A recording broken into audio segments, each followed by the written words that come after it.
Welcome to Tassie Whisky on fire already, live. Welcome to Tassie Whisky Waffle, live from Lark Distillery's cellar door and bar on Hobart's iconic waterfront. My name's Chris Thompson. I'm the Lark Distillery head distiller, and it's my absolute pleasure to introduce you to this man, international whiskey Hall of Famer, one of the most recognisable whiskey faces on the planet, founder of the Australian craft whiskey industry, Mr. Bill Lark.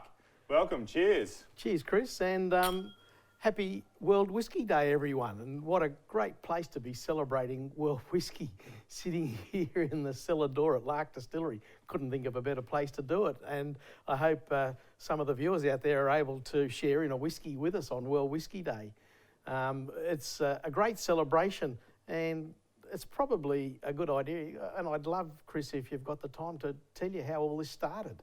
Yeah, I'd love to hear. First, I'd like to say it would be great if everyone at home, pour yourself a dram. If you haven't got a whiskey, pour yourself a wine, a beer, a water, an orange juice. It'd be great if you could let us know where you're watching from and what you're drinking.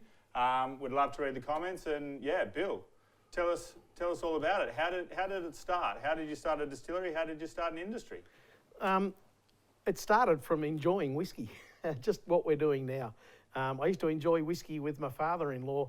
I think it's probably his fault, if it's fair to say. He's an old Scotsman, and he introduced me to single malt whiskey. And we both enjoyed trout fishing, as you sometimes do, Chris. I'll get a chance to teach you how to do it properly one day. Well, one day. Tassie is great for trout, even if you're a terrible fisherman, Bill. Anyway, we were enjoying a beautiful day up in the Central Highlands of Tasmania, and let me tell you, there's no prettier place to be than up in the Central Highlands. And today would have been a cracker with this lovely autumn weather. But on a particular beautiful sunny Sunday, I managed to catch a beautiful 4-pound brown trout, and you probably haven't seen one of those before, Chris, but I think 10 years ago when I first heard this story, it was a 2-pound brown trout, by the way, Bill. It's always been a 4-pound brown trout. And Max said, that'll do us, Bill. Why don't we go back to that beautiful little park in Bothwell? Yeah. Very pretty part park of the world. And they had a couple of barbecues there, and Max said, well, look, I'll get the barbecue set up. Why don't you go and ring Lynn and Margaret to come and join us? And I thought, that's a really nice idea. So I walked down to the phone booth, because this was in the days before mobile phones, and phoned up Lynn, and she said, yeah, they'd love to join us. And as I was walking back, I remember thinking to myself, what are we going to do for the hour and a half it's going to take them to get here? By the time I got back, Max had a bottle of whiskey sitting on the bench, and he knew exactly what we were going to be. He had 2 glasses, they were both nearly full, and he had a big smile on his face. And really, that was the start of it. We just sat there enjoying a whiskey and started talking about how lucky we are in Tasmania. We grow really good barley. The water speaks for itself. And by then, some of our top beer brands were selling internationally.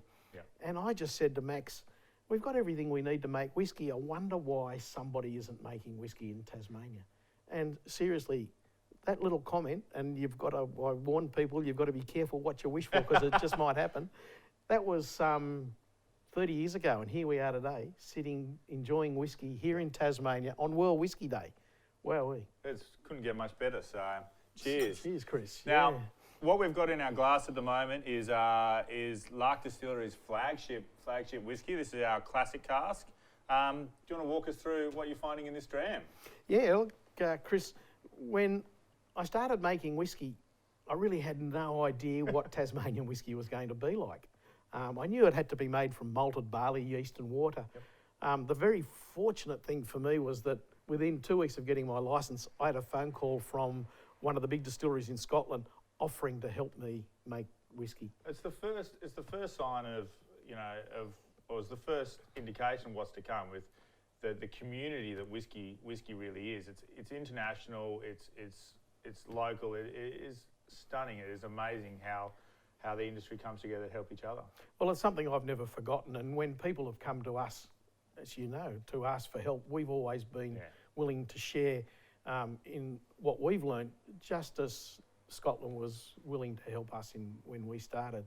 And we talked about a lot of things on that night, and one of them was that we would end up with more expressions than just one, and we're going to be looking at this in a minute. But what I discovered in those early days of distilling was that the barley we were using, malted by the local Cascade Brewery, produced a rich, oily malt. Yeah. And it had the most wonderful, delicate floral note on the nose when you distilled it. And that is, I think, the golden thread that runs through all of our whiskies. And I 100% agree. and so in looking at this, and this is called, in the end, we call this classic cask because for me it was how I learnt to make whiskey. And what I wanted to do in making this was to show people what goes into making our whiskey. So when you take a little nose of this whiskey, I can get that beautiful, delicate floral note, and that's the barley. So we now know what's gone in. The main ingredient of the whiskey is the barley. But in the early days, I realised you had to put it in a barrel for 2 years to mature. And I'd read enough to know that you wouldn't use new oak. And so I looked around for some old fortified barrels and discovered that in Australia and in Tasmania, we do have fortified casks, port and sherry. Now called Apera and Tawny. Yep. And I got the cooper to shave those and cut the barrel down, shave them and rechar them. And I soon discovered that recharring of the residual port, to me, left a delicate note of plum pudding, Christmas cake and marzipan. And it was all beautiful at the front of the palate. So floral note on the nose, rich plum cake, marzipan on the front of the palate. But as the whiskey then rides to the finish, you get this lovely explosion of rich oily malt across the middle. That's the malted barley. Yeah. The front note, the delicate floral note, is the barley. Now we're getting oily malt in the middle of the palate. And we were very lucky, as you know, in the early days to acquire our own peat bog up in the Central Highlands. And that's an amazing place to visit. Isn't it? Yeah. I invite people, if they ever come to Tasmania, come with us and have a day on the bog. It's a great day. But in making this whiskey, I didn't want any of the elements to dominate the whiskey. Yep. So that's for a long time now. We've only ever lightly peat smoked the malted barley.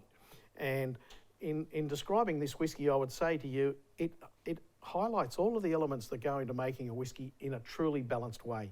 Floral note on the nose, plum pudding on the front palate, rich oily malt, and a hint of peat smoke on the finish in a really nicely balanced way. Yeah. That's why we call it classic cask, and I love it to bits because it allows me to talk to people and explain to them all about it. I think balance is the key here with this whiskey. But also, I don't think I've ever seen a tasting note come off this whiskey that doesn't had plum pudding or Christmas cake or both. But it's a rich oily whiskey, and I think when we go back and we look at why Tasmanian whiskies have started to become world beaters. I mean Sullivan's Cove won best whiskey in the world a few years back. Before that, I think we won best whiskey outside of Scotland. And I think it is that malt, that malted barley, with such big, thick viscosity, that depth of palate that runs through. And it's something that's a thread, like you said, that ties to all Tasmanian whiskies. It's really enjoyable. Yeah, no, look, I'm enjoying it tonight. I couldn't think of a better whiskey to be celebrating World Whisky Day with. And, you know, I noticed we've got a couple more and we'll get onto those. And it takes me back to that night, though, that I had that phone call from Scotland, and it was John Grant from the Glenfarclas Distillery. And he talked about the fact that once we get started, we'll discover that barrels in our climate here will treat whiskey a little bit differently, and we'll find that you'll open. You've spent all your time now in the bond store. Yep. I'm not saying you're an alcoholic or anything like that. It's not a terrible existence. But you've discovered, and the barrel tells you how we're going to release the whiskey. Yep. And so we've ended up with a cask strength whiskey, and then we have some special releases that you're going to talk about tonight that I'm pretty excited about. Yeah, definitely. So I'm excited by the next two whiskies. Specifically the last one, because this will be the first time it's introduced to the world. So before we keep going, it'd be great to say that if you've got any questions out there, please ask. We've got our crew here; they can ask the questions. So type them in the comments. They'll read them out to us, and we can answer any of your questions. Yeah, love to. But I think one of the most common questions I get asked, what's the best way to drink whiskey, Bill? And I know that you feel strongly about this, and I do too. So do you want to have a first dig at this one? Yeah, there is no easy answer to that, Chris, because I like to drink it in all manner of ways. And people joke, and they often say they hear me talking about having a breakfast whiskey. Well, yep. What I'm saying there is there are some whiskies that are really enjoyable. On cornflakes. On cornflakes. No. Yeah. No, they're a lighter style whiskey. Yeah. And some of our cask strength and other releases, and we've got some heavily peated whiskies now, they're great whiskies to share around the campfire when you're up at the lakes. Yeah. One of the things that I was told when I first started from the Scottish industry was when we release a whiskey, whether it's the classic cask or the cask strength, always encourage your friends to take a sip first, the way you've bottled it. So if we've decided, or you've decided, this should be the cask strength. Yep. For some people, they might think that'll be too strong, but always encourage them, if you can, just to take a tiny sip. And then by all means, if they want to add some water with it, that's perfectly fine. I quite often enjoy, some people might be horrified to hear it, but I like to put just one ice cube in a glass sometimes. And it's not because I want it to go cold. I want to experience that ice cube slowly melting. Yeah. And as it's slowly melting, it's opening up the whiskey and introducing some of those more delicate notes. I'm enjoying the whiskey as you've decided to bottle it at cask strength. I'm enjoying all about the rich, oily malt. The peat smoke tends to come through a bit sooner on the palate at cask strength. But as that ice cube melts, it slowly introduces some of those other lovely, delicate notes. Yeah. That's how I drink it. If you are drinking at home, if you just have your dram and you put a drop of water in it, we'll change it and you'll have this floral bouquet just explode as the surface tension just changes. So do try chucking a little bit of water, just a drop of water in, and that's the best thing about whiskey, or one of the great things about whiskey is in the grand variety of all the different styles of whiskey that there are in the world, and there are thousands and thousands of different drams, that even in each bottle there are still 100 drams.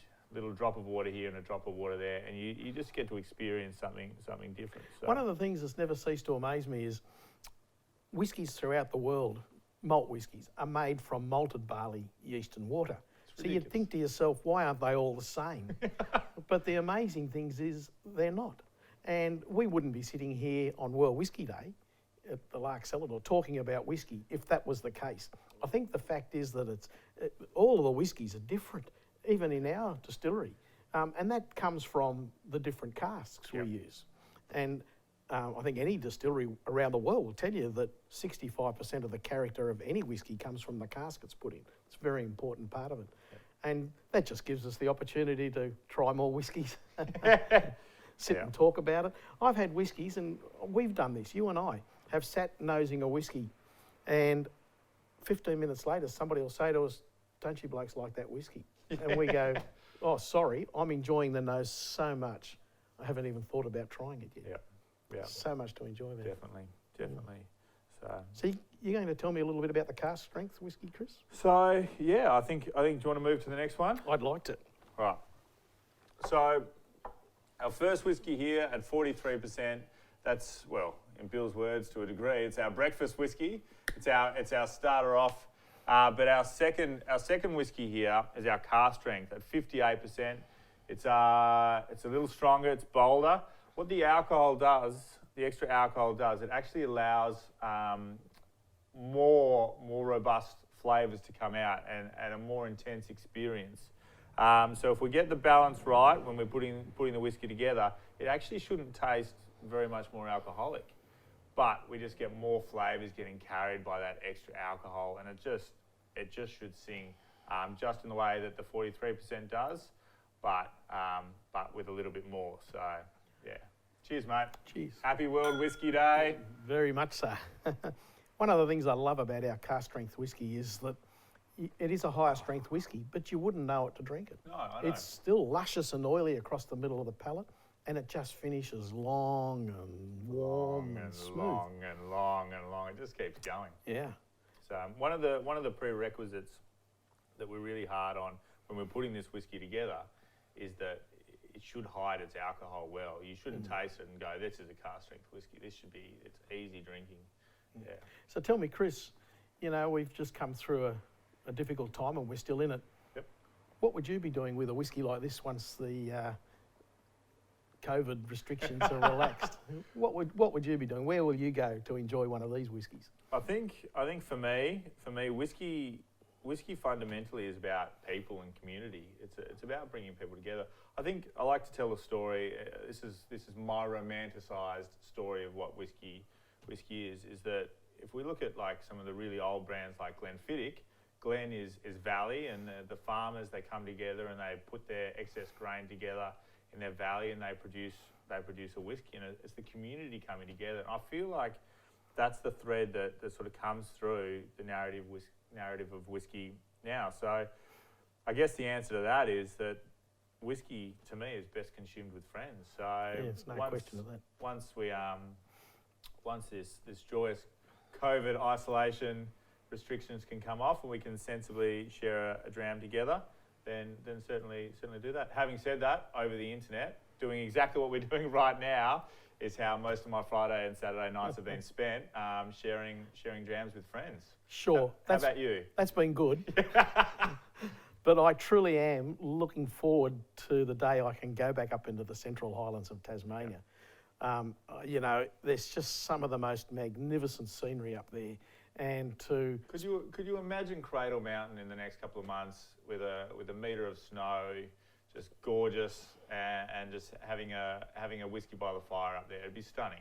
No, that's exactly what I hope to be doing as soon as I possibly. Having said that, I've also got a shack up at the east coast of Tasmania, in beautiful Spring Bay, just opposite Maria Island. Some of the most beautiful beaches in the world. I've got a boat sitting up there just begging for me to turn it on and take it out into the water and... so take a certain head distiller out and go catch some flathead and maybe jump over the edge and get some wild caught abalone. Put the pots in, get a few crayfish. Still time to do that. Yep. And just getting back to the shack and sitting on the balcony of the shack looking out at Spring Bay, that's a pretty, enticing moment that I'm looking forward to.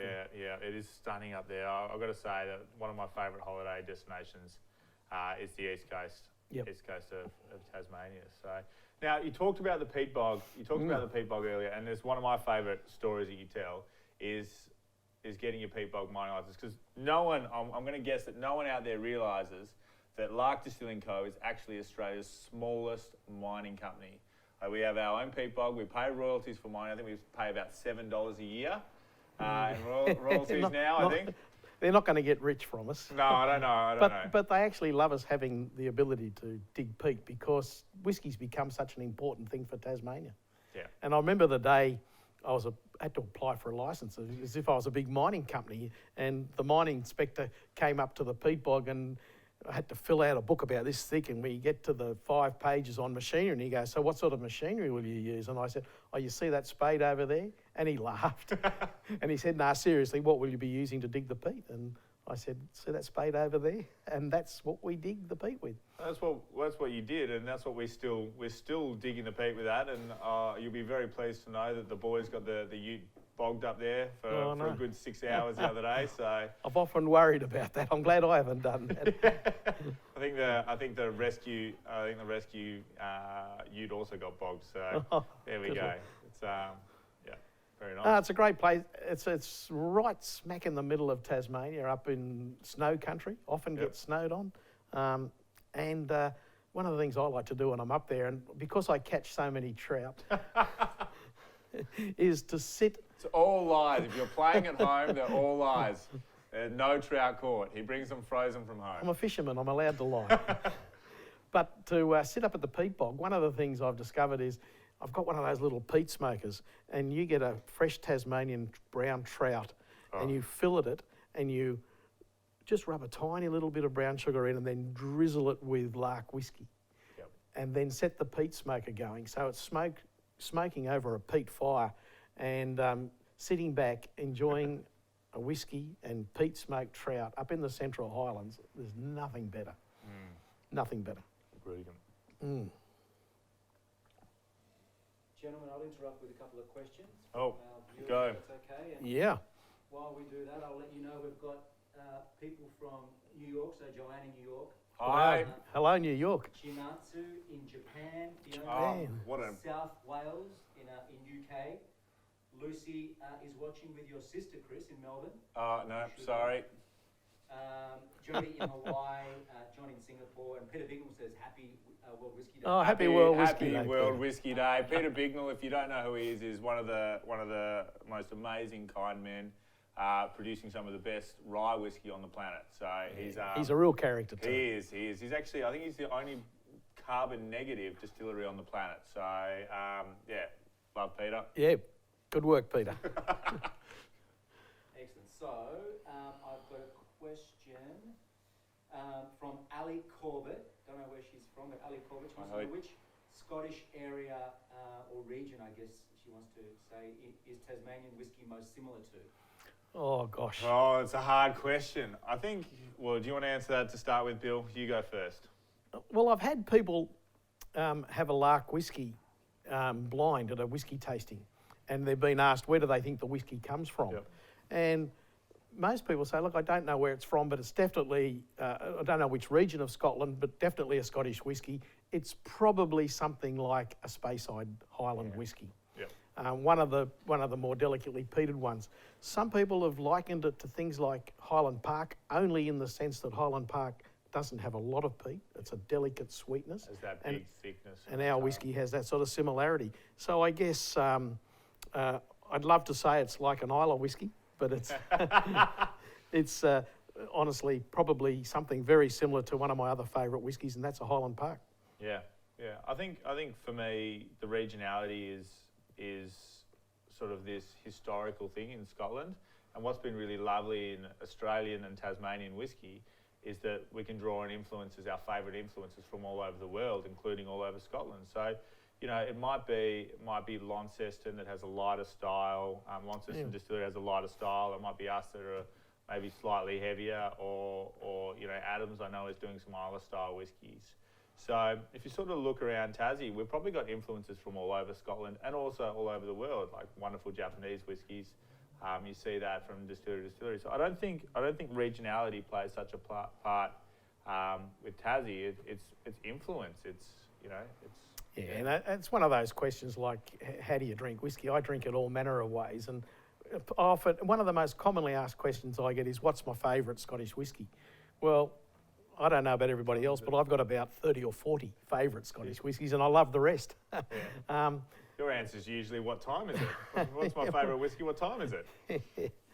You know, look, I don't know. It's. I don't think we could answer that fairly. It's a great question, but I think the trick is to come down, visit us down here, and yeah, we can share a few drams, and you can make your mind up. I think the truth is that Tassie definitely has an identity where, you know, we can sort of go, okay, we've got a little bit of influence from here and here and here, but Tassie definitely tastes like Tassie. I remember back in 2009, and we'd won our first major award in the World Whisky Awards in Scotland, and I was at a dinner over there, and one of the judges came up to me and congratulated us for winning this award, and he said, you know, you truly deserve to win it. Now tell me, how can you make such a big, rich, oily malt like this in Tasmania? Tell me about it. And he said, you know, what gives it that character? And I said, well, look, I don't know. I'm using the barley malted barley that we can buy from the local brewery. We might not get the same return of alcohol that you get, but what we get, I think, is that rich oiliness. He said, absolutely no question. He said, but there's more to it than that. What is it? Come on. And I said, well, look, I don't know. I just always had this feeling our climate might be okay. Yep. And we talked about that, and he felt that was a big contributing factor to our whiskey. There's been a fair few articles now written saying that Tassie has one of the best climates for maturing whiskey on the planet. We have a greater diurnal range and seasonal variation in temperatures, and that forces the whiskey in and out of the oak, as you know, and that helps the whiskey sort of reach its peak intensity of flavour and richness. And so it's all of those things, and I think Tassie has its own distinct now character. He certainly agreed that he believes it's possible to identify a Tasmanian whiskey like we can perhaps identify Isla or an Isla whiskey or something Japanese like often that. have yeah, a very sure. distinct style. Yeah. So yeah. Good question though, No, and we could talk wonderful. about that for a long time, but we probably won't get the right Probably answer. will. So, I've got a few other questions. Go. Yeah, go for it. But the punters can't hear me, so if you don't mind repeating the question back. Sure. Sorry. No, that's right, my fault, this time round. So Irish whiskey is spelled with an E and Scottish whiskey without Yeah. an E. What way do you spell whiskey for Tasmanian whiskey? That's from Patrick. Oh, well, Patrick's asked about the spelling of our whiskey. Irish obviously has an E in it and Scottish doesn't. When I started making whiskey, we were the first distillery in Tasmania since 1839. And I don't think there's any rhyme or reason to why there is an E or not. I've heard stories about it. There's But lots of fantastic photos. The stories are amazing. We haven't got time, but Google them. There's some fantastic stories of why the spelling is different. Sorry, Bill, keep going. well, when it came time to making our first label, I thought, because I'd had so much help from the Scottish industry, and I mean, nothing against I love my Irish whiskies too and other whiskies around the world, but because I'd had so much help from the Scottish industry and I was trying to make a whiskey that I hoped they would be proud of, I decided to spell it the same way. There's no other reason why. Great question. Yep. Another question from Mary. She wants to know both of your favourite spots to visit in Tasmania. Oh gosh. Ooh, I know mine easy. I've said it for many years, and we've talked about some already tonight. But in all honesty, the spot I really love to get back to and really get away from it is Cradle Mountain. You know, and you were talking about the snow, and you get up there when the Fagus, the beech leaves are falling, and you go through some of those beech forests up there, the Fagus forests. The snow on Cradle Mountain, and the fires you have sitting around your hut at night with a fire going. And really, for me, that's produced some of my fondest memories. And I can understand why Weindorfer wanted to create a national park there. It's a great place to get away from things, to get lost in Tasmanian wilderness. And I had the absolute privilege of doing the overland track up there, one of the most famous walking tracks on the planet, and the scenery is stunning. We had wonderful weather, see kangaroos and wallabies, and it's just pristine. It's just amazing. But for me, I think Bay of Fires up the east coast. The water is crystal. And if you go for a snorkel or a dive, you can see for 20 metres. It's just a stunning place. White sand beaches, not another person on it, and just stretch for miles. It is stunning. We're pretty lucky here. There's just so many great places. Not bad, is it?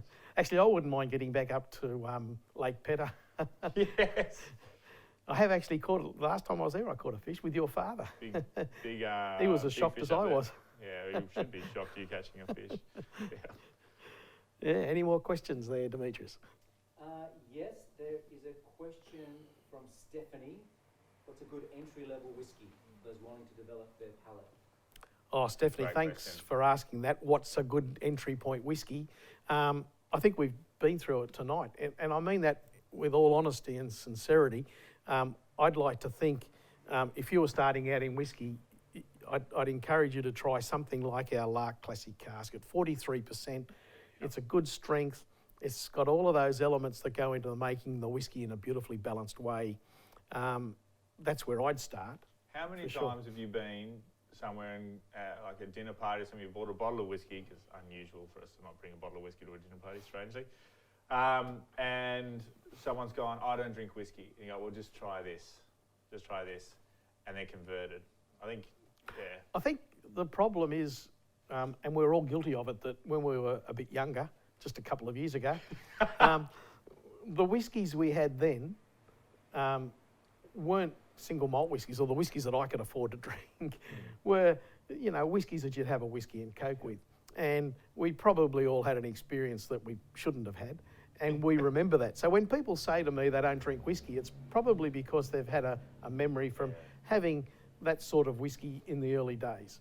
And when they get to experience a well-made single malt whiskey matured in small casks, their eyes open. You can see their eyes brighten and their smile developing on their face. So it's a good thing to do. So look, there are plenty of great examples around. Have a go. Yep. Thanks. Yep. I remember my my wife, when I first introduced her, I don't drink whiskey, and then I introduced her the first time she had like good whiskey. And now it's the worst mistake I've ever made, Bill. Suddenly the cupboard gets barer quicker. So, yeah. And also in terms of whiskies, in July, the last whiskey that we'll be trying tonight is perfect for an entry level. I've got to say, I think in terms of first whiskies, that accessibility, that easy drinking. We'll get to it in a sec, Bill. But I think that's the first whiskey you try. I think that's actually a nice start. You're right, and this is something that nobody's really had a chance to try it. I'm lucky. I've had a bit of a sneak look I with think you're the only one that's had a look so far. And in honesty, you talk about an entry-level whiskey, you've created something pretty special in that symphony, and I'll let you explain a little bit about that. Well, should we grab the next glass? Yeah, I can always come back to the car strength. Oh, well. I'm enjoying it. Come back. So, Chris, you've done something here rather special, something I would probably not have thought to do when I started. I started out, I was very focused on producing a single malt whiskey. Yep. It's something... that's what introduced me to drinking whiskey, and I wanted to see if Tasmania could make a single malt whiskey. You've come up with something that I'm quite excited about. So please tell me all about it. I'm just so excited. Like the nose is it's so engaging and stunning, and it's easy as well. So this is the last product. This product hasn't been released yet. This is new to market. This is something that is the culmination of about six years worth of work and 6 months of really putting the final details together for. And this is our blended malt whiskey. This is so maybe the best place to start is, what is a single malt whiskey? So single malt whiskey, each word means a different thing. So single means it comes from one distillery. Yep. Malt means it's made from just malted barley. That's the only grain that's gone into it. And whiskey is just a term that we use for barrel-aged grain spirit. Grain spirit. So this is a little bit different to a single malt. This is a blended malt whiskey. So this time, instead of coming from one distillery, it's come from many distilleries, a few, in this case 3 distilleries, 3 iconic Tasmanian distilleries. Malt, it's still only made from malted barley, and yeah, again, it's a whiskey. So basically, this is the marriage and coming together of 3 single malt whiskies. Yeah. And what's really exciting when you put those things together, I think each distillery is kind of like a colour. So Lark might be a red, and Sullivan's Cove might be a blue, and they come in different shades. Each release will be a different shade, but you can always have that shade. But when you start to blend these single malts together, when you start to marry them together, then you can create new colours and new flavours and new experiences. And this is really what this whiskey is about. This whiskey is about taking us to a new place, a place that no Tasmanian whiskey has ever been before. So yeah, when I started, there was only one distillery. It was us, and luckily there are now a number of great distilleries in Tasmania producing sensational whiskey. So it's really only been about now that we've had the opportunity to do something like you've done here, to marry 3 separate single malt whiskies together. That wasn't open to me when I started. I had only one thing to play with, and that was it. Yep. So for me, it's something I wouldn't have thought to do back then, but I'm really excited that you've done this now, Chris. So well done. So, thank you. Please walk me through this whiskey. It's always a pleasure hearing you talk about whiskey. Yeah, see, this has such a wonderful nose. There's a lot of toffee and spicy fruit. There's tropical fruits on the nose. Yeah. There's a whole lot happening on the nose. This is one of these whiskies that you could be guilty of sitting there for 15 minutes nosing and not even tasting. There's so much to enjoy about it. What it does for you, though, it says you really should have a little taste. And I I think those tropical fruits. It's taken 6 years to master how that comes together, and it's something that I'm personally particularly proud of how the teams come together to produce this whiskey with. Yeah, you know, it's you could get whiskies from anywhere and marry them together, and you know, you probably come up with something that's okay. But to come up with something that's special like this is a real art, and you've done it so well. You've called it Symphony number 1.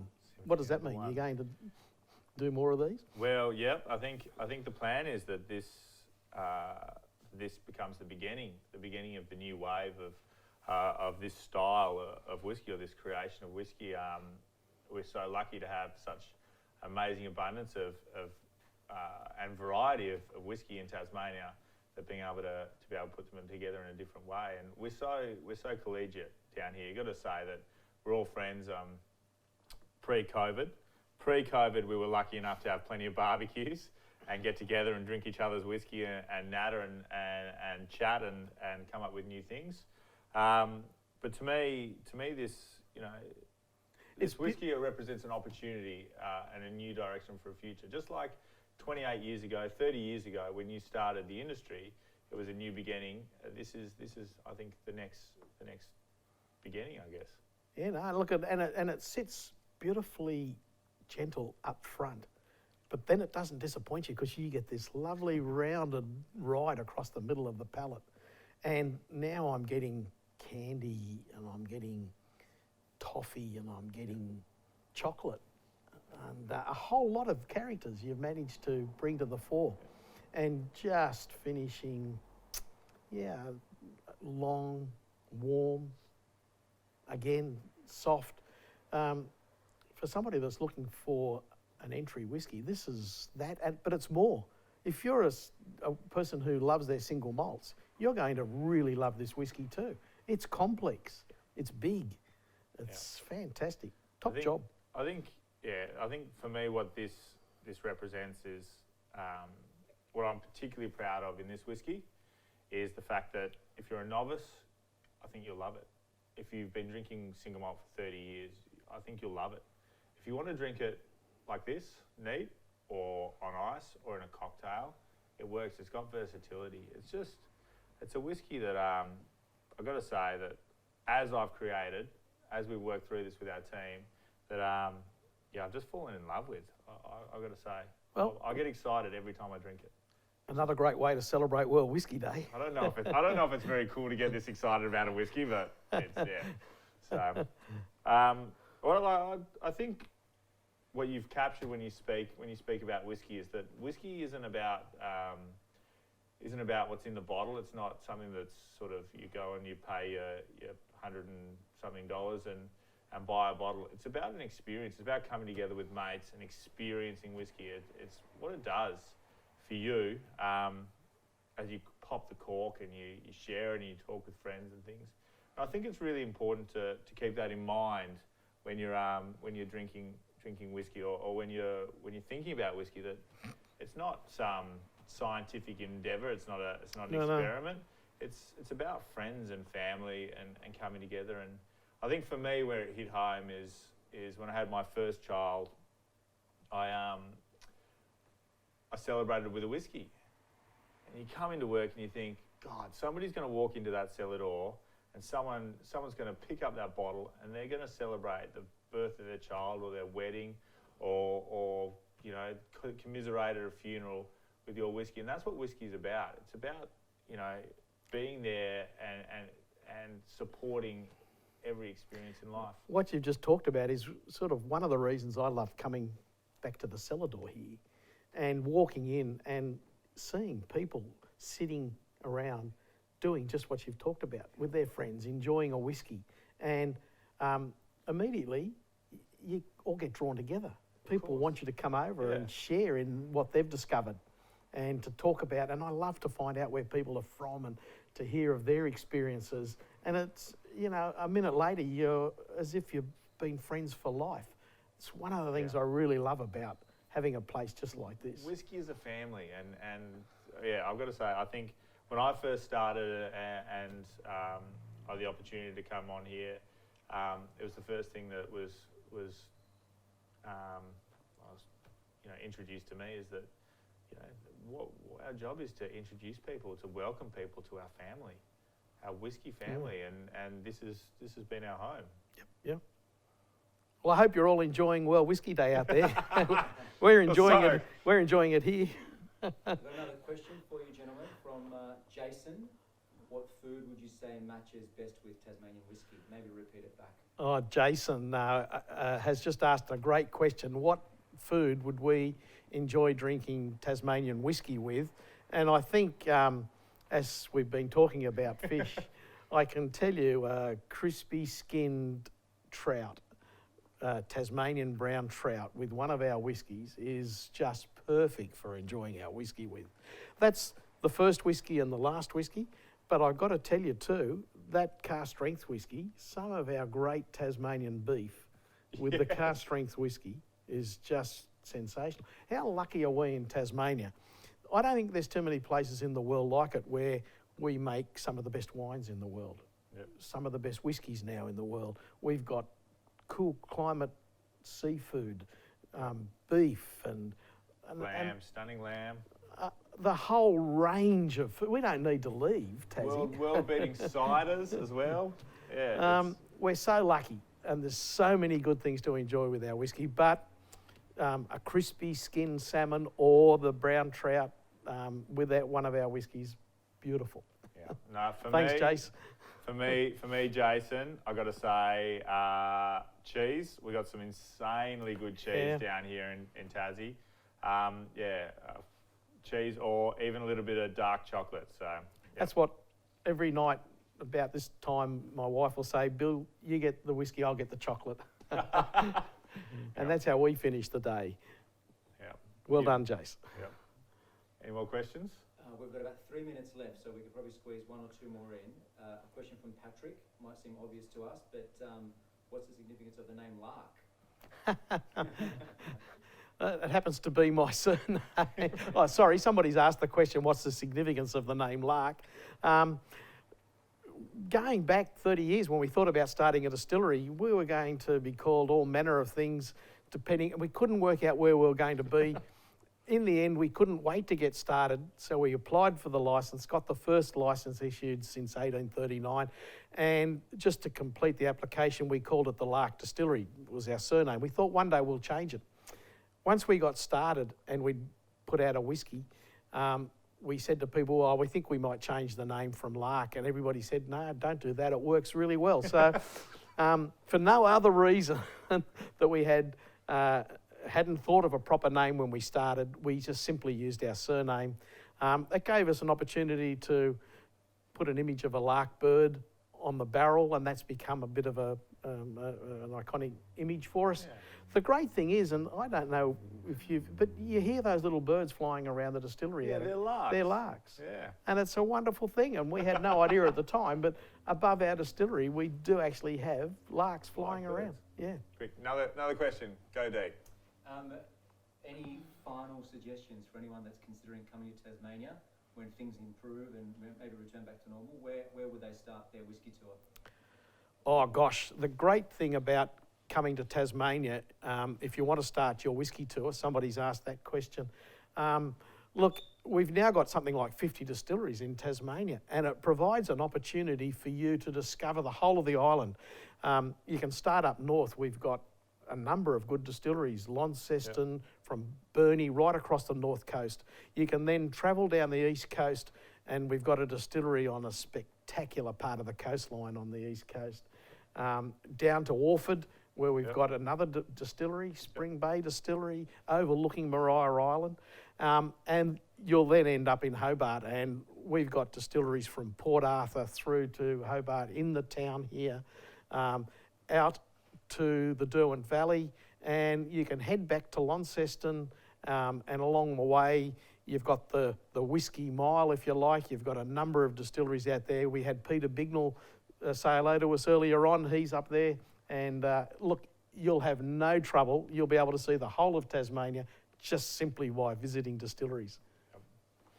Now, we're going to say before, I think we're just about to wrap up, so I think it's really important to say that any of the whiskies that we've tried tonight will be available on the website or from your favourite bottle shop anywhere across Australia. And except for the last one, Symphony will be, I think, out in July. So we'll look forward to sharing that with you then. But jump on the website and hopefully soon, you can come visit us back here in Tassie. Come down, come to the distillery, have a hands-on tour where we get to drink straight from the barrel, stir the mash tun yourself, make the cuts with the distillers. And we'd love to see you. So happy World Whisky Day. If you're coming to Tasmania, and we certainly encourage you to do so, please ask to see us and we'll happily come along and say hello to you and show you what we do. Yeah. Cheers. Happy World Whisky Day. Happy World Whisky Day.